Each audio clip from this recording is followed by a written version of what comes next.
Hey, what's up, y'all? It's me, Bianca J, and I want to... Why that curl look pasted to my head. What's up, y'all? It's me, Bianca J, and I want to welcome you to another episode of Book Talk, where we talk all things books. So that means short stories, analysis, theory, book reviews, contemporary classic, you name it. We talk about it here. And today we're talking about The Picture of Dorian Gray, okay? Picture of Dorian Gray by Oscar Wilde. I read this years ago and actually just rediscovered it, and I'm like, you know what? Still love it. Still love this book so much because it's so deep. I'm gonna talk about it, no closure. So sorry. But it wouldn't be me. I feel like it wouldn't be me if I wasn't going to discuss the leading woman in the story. And it's not a lot, but we do have Miss Sybil Vane. And she's just not the modern woman we would love to see. Like, this girl quits her day job because she falls in love. It's very unlike, so unlike the women we know today. So let's just get into Miss Sybil Vane and like, what's her problem and what's going on here, and were there any red flags that she should have noticed? Yes, it's pretty much a feminist critique of Miss Sybil Vane. The activist, Draco loaded with your back and bitch, and I've been on that side. So I did make my notes because the last time I didn't make notes, I ended up doing this video like 3 or 4 times. And then I still have to do it again because I made some major plot point mistakes. So yeah, I'm making notes. So this one is about Sybil Vane, and basically I want to talk about why she was just like such like a pick-me. Like, well, girl, what's going on? What is going on? Okay, so before she meets Dorian, she is super talented. She isn't like quite discovered yet. She is an actress and she works in these kind of shizzy theaters.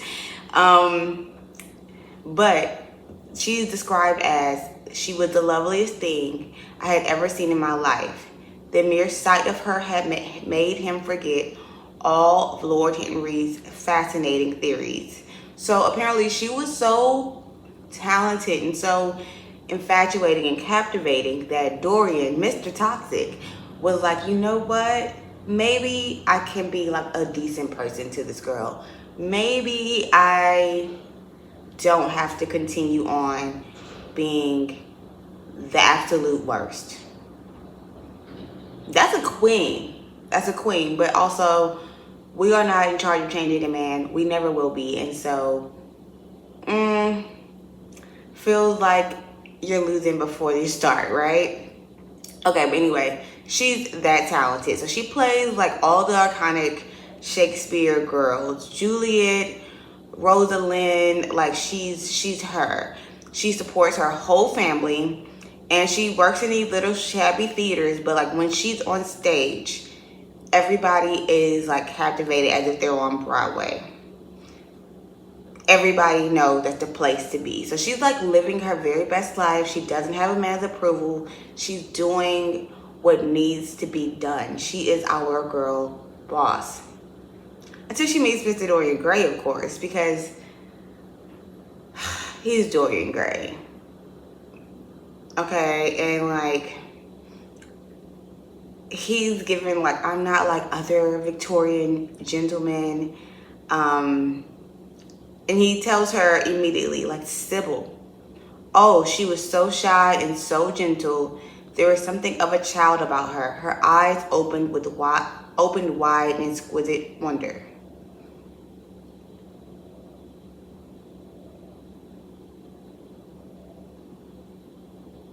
So she's working. She's at work.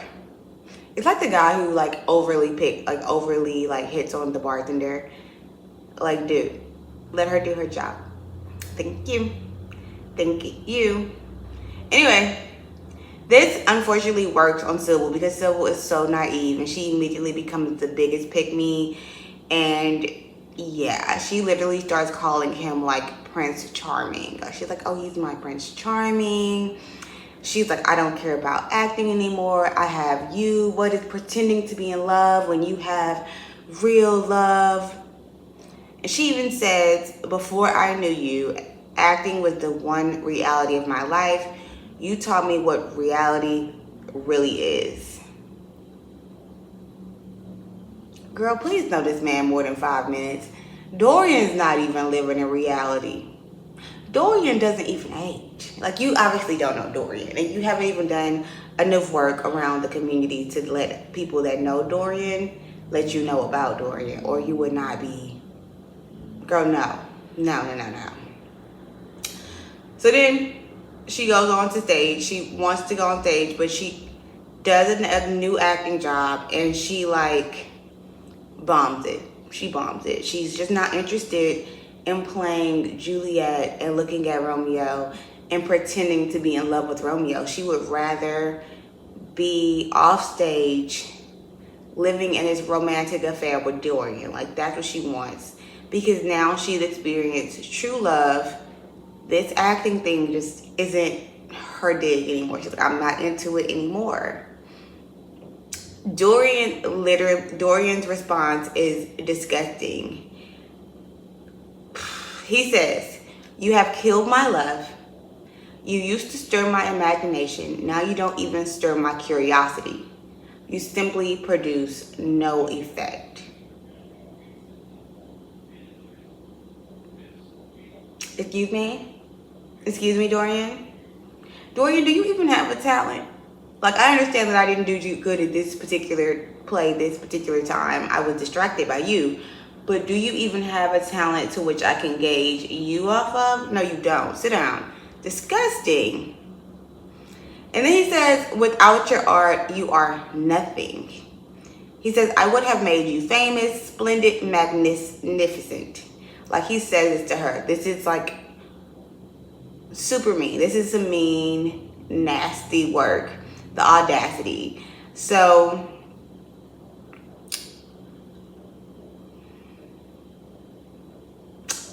my girl Sybil, being a super Shakespeare, the thespian, dramatic little angel as she is, she immediately killed herself, knocks herself out. And then Dorian goes to the theater like nothing happened. He does not even care. He's like, it is what it is. Oh, well. Like, he doesn't even care. Like, he's stirred this girl's emotion, made her think she was deeply in love, gives her this whining affair, and that she was the chosen one. And then, because one day she doesn't perform to his expectations, he critiques her performance as if he, sir, did you go to Juilliard? No, you have no credentials to even critique her. But then you come back, critique her, tell her she does produces no effect in you, and you're done with her. She kills herself, and then you just feel like it is what it is.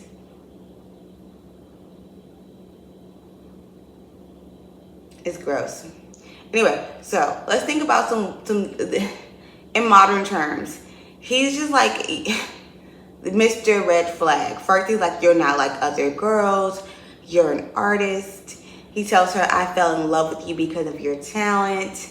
He tells her he only compliments her achievements, never her character. She's not a real person to him. He makes her career success about him, which is, go run. He uses words like magnificent, but he never really says like, I love you. So that was pretty sus. And honestly, the real Sybil 2024 Sybil should have given, first of all, she should have kicked his ass, but she also could have totally just exposed Mr. Dorian Gray. Like, she could have been like, let me tell y'all about Dorian Gray. Here's a Twitter thread. She could have rose to complete stardom, became a Hollywood starlet, never spoke to him again. She could have just like kept her career, honestly. Like, that was yours. You earned it. You are you are talented, and man or not, like, You love your career. It's your passion and you're incredibly good at it. Why did you quit your job, Sybil Vane? And then because he didn't like your work, you killed yourself? That was very dramatic. Give me 13 reasons why, and I am not impressed. But anyway, some things that your girl Sybil says. She was like, you must not laugh at me when I say that I am so happy. Which, girl, you just met him. I hate to be the friend who's like, you just met him. But girl, you just met him. And obviously, I've read the book to the full, so I can tell you, like, he's not worth it. We should leave him. Like, 1890 versus 2024. I know, like, Victorian society really said, like, choose between love and your career.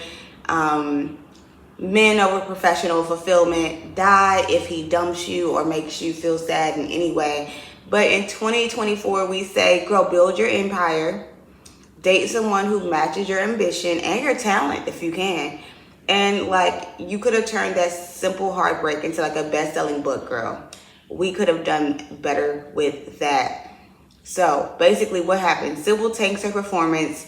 Dorian, like, your last performance really just didn't meet my expectations. You didn't get enough likes on your last like skit on Facebook or whatever. So I'm embarrassed to be seen with you. And then of course she kills herself because that is the ultimate drama of life. That made sense. And then yeah, so what's our takeaway here, ladies and gents? Our takeaway is your career is not an outfit you cannot change to please people. It is what it is. Prince Charming does not exist, but if he did exist, he would at least have a job.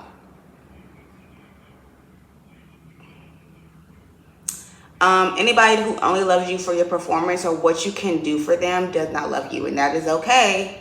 That is okay. Let people be fans. Like, girl, falling in love with a groupie was weird to you anyway.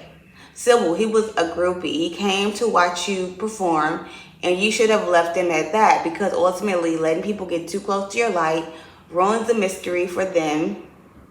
And like, who wants to be sleeping with groupies? Are you Drake? That was weird to you. So yeah, never. And then why were you trusting him? You did not know him.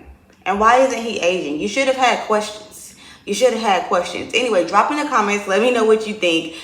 Did you ever try to change yourself to be be with someone? Or what are some red flags that you've learned to spot? Or even have you ever dodged a bullet from a very toxic guy like Mr. Dorian Gray? Let me know in the comments. And if you just don't agree with me about Sybil's character development, let me know that too, because I think the girl let me down.